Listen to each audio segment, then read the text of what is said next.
نحمدہ و نصلی علی رسولہ الکریم اما بعد فاعوذ باللہ من الشیطان الرجیم بسم اللہ الرحمن الرحیم رب اشرح لی صدری ویسر لی امری واحلل عقدۃ من لسانی یفقہوا قولی۔ السلام علیکم ورحمۃ اللہ وبرکاتہ۔ صراط مستقیم میں آپ سب کو خوش آمدید۔ پچھلے سبق میں اللہ تعالیٰ فرماتے ہیں کہ جن لوگوں نے اپنے دین کو کھیل اور تماشا بنا رکھا تھا اور دنیا کی زندگی نے دھوکے میں ڈال رکھا تھا، لہٰذا آج ہم نے انہیں ایسے ہی بلا دیں گے جیسے انہوں نے اس ملاقات کے دن کو بلا رکھا تھا اور ہماری آیتوں کا انکار کیا کرتے تھے۔ ہم ان لوگوں کے پاس ایسی کتاب لائے ہیں جسے ہم نے علم کی بنا پر مفصل بنا دیا ہے۔ یہ کتاب ان لوگوں کے لیے ہدایت اور رحمت ہے جو ایمان لاتے ہیں۔ اللہ تعالیٰ فرماتے ہیں کہ یہ لوگ بس اب اس کے انجام کا انتظار کر رہے ہیں جس کا پتہ یہ کتاب دے رہی ہے۔ جس دن اس کا انجام سامنے آ جائے گا تو جن لوگوں نے پہلے کتاب کو بلا رکھا تھا کہیں گے، واقعی ہمارے پاس رسول حق بات لے کر آئے تھے، پھر اب کیا ہمارے لیے کوئی سفارشی ہیں جو ہماری سفارش کریں، یا ہمیں دنیا میں واپس بھیج دیا جائے تاکہ جو کام ہم کرتے رہے اس کے علاوہ دوسری قسم کے کام کریں۔ ان لوگوں نے اپنے آپ کو خسارے میں ڈال دیا اور جو بھی باتیں وہ بنایا کرتے تھے انہیں کچھ یاد نہیں رہیں گی۔ پھر اللہ تعالیٰ فرماتے ہیں کہ یقیناً تمہارا پروردگار وہ اللہ ہے جس نے آسمان اور زمینوں کو 6 دن میں پیدا کیا اور اپنے عرش پر قرار پکڑا۔ وہی رات کو دن پر ڈھانپتا ہے، پھر دن رات کے پیچھے دوڑا چلاتا ہے، اور سورج چاند ستارے سب چیزیں اللہ کے حکم کے تابع ہیں۔ یاد رکھو اسی نے پیدا کیا ہے تو حکم بھی اسی کا ہی چلے گا۔ بڑا بابرکت ہے اللہ تعالیٰ جو سارے جہانوں کا پروردگار ہے۔ پھر اللہ تعالیٰ فرماتے ہیں ہمیں دعاؤں کے کچھ آداب سکھاتے ہوئے کہ اپنے پروردگار کو گڑ گڑاتے ہوئے اور چپکے چپکے پکارو، یقیناً وہ حد سے بڑھنے والوں کو پسند نہیں کرتا۔ ہمارا آج کا سبق آیت نمبر 56 سے لے کر آیت نمبر 60 تک ہے، تو آج کا سبق شروع کرتے ہیں۔ بسم اللہ الرحمن الرحیم۔ وَلَا تُفْسِدُوا فِي الْأَرْضِ بَعْدَ إِصْلَاحِهَا وَادْعُوهُ خَوْفًا وَطَمَعًا إِنَّ رَحْمَتَ اللَّهِ قَرِيبٌ مِّنَ الْمُحْسِنِينَ۔ اور زمین میں حالات کی درستی کے بعد ان میں بگاڑ پیدا نہ کرو اور اللہ کو خوف اور امید سے پکارو، یقیناً اللہ کی رحمت نیک کردار لوگوں سے قریب ہے۔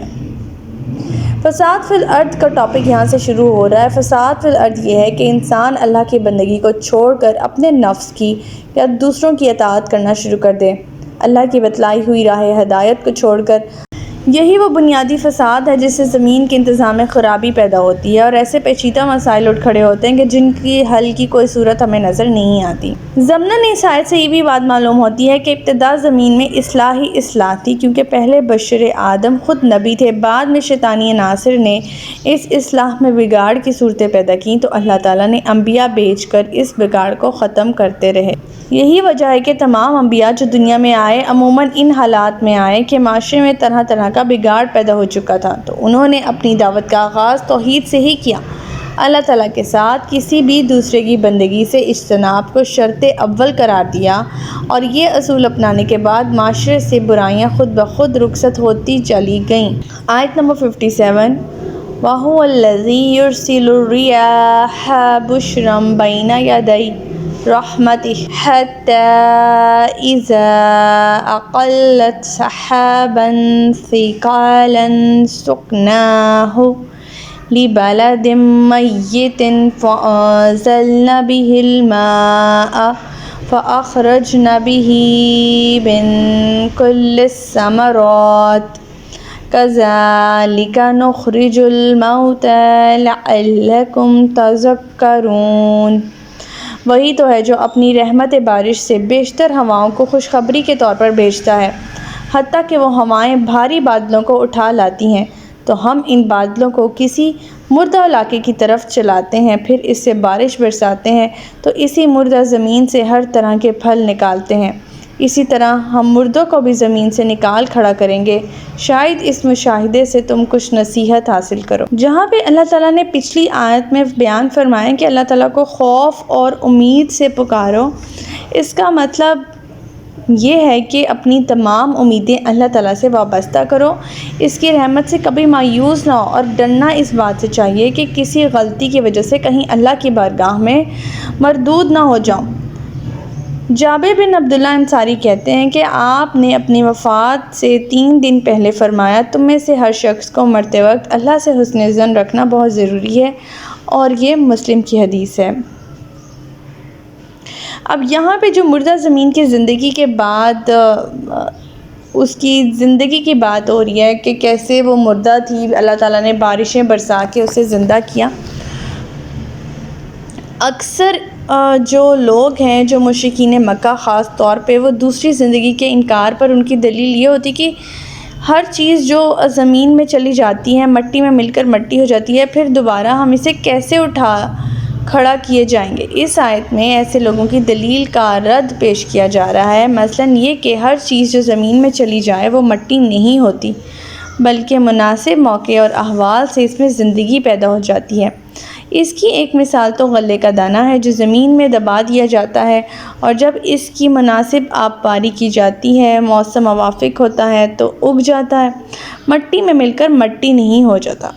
دوسری مثال یہ ہے کہ ایک زمین مدتوں سے بیکار اور بنجر پڑی ہے، اس پر باران رحمت کا نزول ہوا تو جس درخت کے بیج اس میں کسی وقت گرے ہوئے تھے، اس مردہ زمین سے ان پھلوں کے بیجوں نے ایک درخت اگائے، اور پڑے ہوئے بیج اس طویل مدت میں مٹی میں مل کر مٹی نہیں ہوئے۔ مردہ بیجوں میں جب زندگی پیدا ہو گئی اور مردہ زمین میں بھی بارش سے زندگی پیدا ہو گئی، اس سے مختلف قسم کے پھل اگائے، نباتات اگائیں۔ اسی طرح انسانی جسم مٹی میں مل کر مٹی ہو بھی جائے تو مناسب حالات ملنے پر اس میں زندگی کے آثار پیدا ہو جائیں گے، اور انسان کی دوبارہ زندگی کے لیے مناسب وقت ایک اللہ تعالیٰ نے مقرر کر رکھا ہے۔ جب دوسری بار سور پھونکا جائے گا تو لوگ زمین سے اس طرح اگائیں گے جیسے بارش سے نباتات اگاتی ہیں، اور یہی اس آیت کا بہترین مفہوم ہے۔ آیت نمبر 58، وَالْبَلَدُ الطَّيِّبُ يَخْرُجُ نَبَاتُهُ بِإِذْنِ رَبِّهِ وَالَّذِي خَبُثَ لَا يَخْرُجُ إِلَّا نَكِدًا كَذَلِكَ نُصَرِّفُ الْآيَاتِ لِقَوْمٍ يَشْكُرُونَ۔ اور عمدہ زمین اپنے پروردگار کے حکم سے خوب سبزہ اگاتی ہے، اور جو خراب ہوتی ہے اس سے تو کچھ تھوڑا بہت نکلتا ہے مگر وہ ناقص ہوتا ہے۔ اسی طرح ہم اپنی آیات کو مختلف طریقوں سے ان لوگوں کے لیے بیان کرتے ہیں جو شکر بجا لاتے ہیں۔ اب جہاں پر پچھلی آیت میں اللہ تعالیٰ مردہ زمین سے زندہ ہو جانے والے